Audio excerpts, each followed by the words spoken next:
Hi everyone, hope you're all doing good. This week we are going to be starting the muscular system.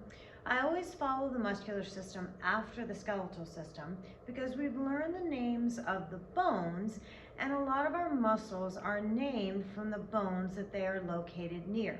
So as we start to learn all the names of the muscles, try to recall the bones that we learned in the last unit. The function of the muscular system, or functions, are that our muscles are attached to our bones. Our muscular system is responsible for both movements internally and externally. So our muscles are attached to our bones that create external movement, but we also have internal movement, like our heart is a muscle.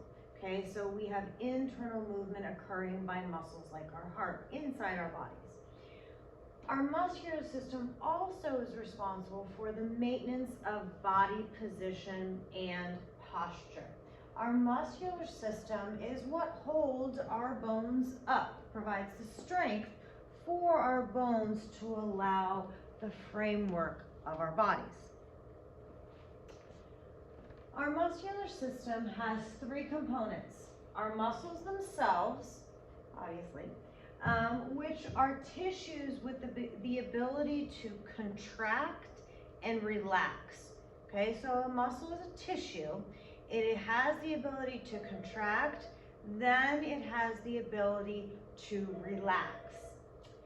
Then we have ligaments and tendons that we talked about when we learned about the skeletal system. Tendons attach muscle to bone, and ligaments attach bone to bone. So every joint in our body, and we learn the different types of joints when we learn the skeletal system, that we're going to revisit our joints with the muscular system as well, because our joints are involved in both body systems.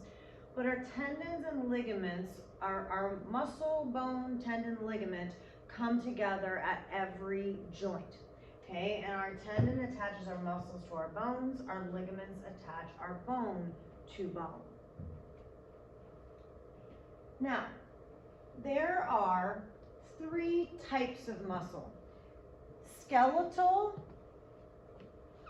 smooth, and cardiac. So within our body, we have skeletal muscle, we have smooth muscle, and we have cardiac muscle. We're going to talk about skeletal muscle first. Okay, so our skeletal muscle is all of the muscles that are attached to our bones. So our muscles that we see externally. And I know little Mr. Muscle Man is not as big as Mr. Bones, but he can still help us. So our skeletal muscle is attached to our bones, attached to our skeleton. It is involved in voluntary movements, things that are under conscious control, like when I move my arms, when I move my legs, when I move my head, my fingers, my toes, okay, my feet, my hands. All right, so our skeletal muscle is attached to our bones and is responsible for our voluntary movement. It also has a striated or striped appearance. So if you notice in Mr. Muscle Man, our skeletal muscle literally has a striped appearance, and that is what striated means. And those striations, or those stripes, are what allows our skeletal muscle to be so strong. Okay, our skeletal muscle has to be strong enough to pull on our bones, so those striations help that to occur. The functions of our skeletal muscle, okay, are external movement. Okay, all of our skeletal muscle movement occurs by muscles pulling on our bones. Okay, that's how any of that's how our skeleton moves, no matter what part it is. It helps us maintain posture. Okay, it also allows for heat generation. Okay, anytime we're up and moving around, our body generates heat. Okay, so that's created by the movements of our muscles pulling on our bones. Then the next type of muscle is smooth muscle. Okay, it makes up our internal organs, our airways, and our blood vessels. Okay, so our internal muscle is made up of smooth muscle. Okay, now it is involuntary. Okay, meaning it is not under conscious control. Okay, it's the automatic things that our brain controls. So we don't think about the functions of our internal organs. They also have a non-striated appearance. Our internal smooth muscle, okay, almost has, think of it as like a slippery appearance because blood, air needs to be able to move smoothly through it. So yes, it's a muscle that creates action, but it's smooth so that things can easily move. Now, the functions of our smooth muscle are peristalsis is the first one. Okay, peristalsis is a term that we will talk about more when we learn about the digestive system. But peristalsis is the internal contractions of our digestive system organs to allow food to move through. Okay, so it's this internal squeezing motion that moves food through our digestive tract.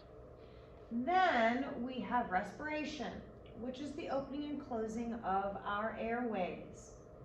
Okay, so anytime any of our airways, so any of our organs in our respiratory tract, anytime they open and close, that is the result of the action of smooth muscles. Then also vasodilation and vasoconstriction. So vasodilation, remember, is, when we talked about this early on in the year, vasodilation is increasing blood vessel diameter. Okay, so there are muscles in our blood vessels that allow that to happen. Okay, then vasoconstriction is decreasing our blood vessel diameter, and that occurs by the result of actions of the smooth muscle of our blood vessels. Okay, so our airways, our digestive system, our blood vessels are all made up of smooth muscle. Okay, peristalsis functions to allow food to move through our digestive tract. Respiration is the opening and closing of our airways. And vasodilation, increasing our blood vessel diameter, and vasoconstriction is decreasing our blood vessel diameter. Last type of muscle that we're going to talk about is our cardiac muscle. And we talked about the cardiac muscle a little bit when we studied the heart and the cardiovascular system. Okay, cardiac muscle is only found in the heart. Okay, and remember, relative to size, the heart is the strongest muscle in the body. The heart is involuntary, we know that. It is not under conscious control. Our heart beats automatically. Our heart muscle also has the striated appearance, the striped appearance, like our skeletal muscle does. And the reason for that is, like I said, the heart muscle is the strongest muscle in the body relative to size, so the heart must have the strength to be able to pump blood and supply blood to our entire body. So for that reason, it has that striated appearance, so it can have the strength to do that.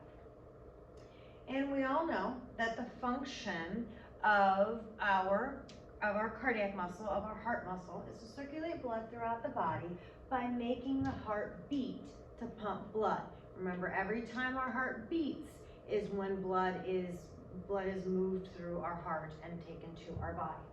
Okay, so our three types of muscle are skeletal, smooth, and cardiac.